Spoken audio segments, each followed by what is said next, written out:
मी राधिका चव्हाण. मला 1 वर्ष झालं गुडघ्याचा त्रास सुरू होता.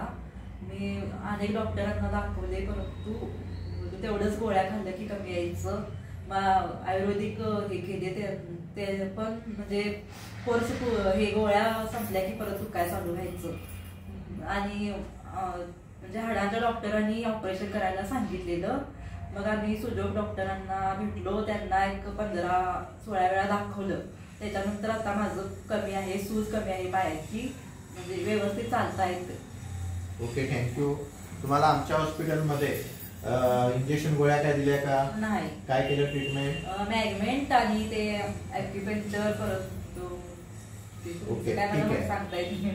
फक्त मावशींना ॲक्युपंक्चर ट्रीटमेंट, सुजोग ट्रीटमेंट ही 15-16 वेळा दिली गेली आणि ऑस्मॉसिस थेरपी.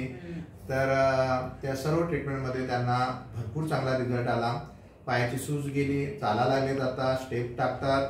त्याचबरोबर दुखणं पूर्णपणे कमी आलं आणि सूज पण पूर्णपणे कमी आलेले आहे. तर जवळपास आता 90% त्यांचा गुडघा तयार झालेला आहे. म्हणजे याचा अर्थ असा आहे ऑपरेशन त्यांचं टाळलं गेलेलं आहे. हे आमचं 126वं पेशंट आहे गुडघेदुखीचं ऑपरेशन टाळलेलं. तर अशा पद्धतीनं कुणाला गुडघेदुखीचा त्रास आहे आणि डॉक्टरने ऑपरेशन सांगितलं आहे तर तुम्ही डायरेक्ट आमच्याशी कॉन्टॅक्ट करू शकता. 9008451951.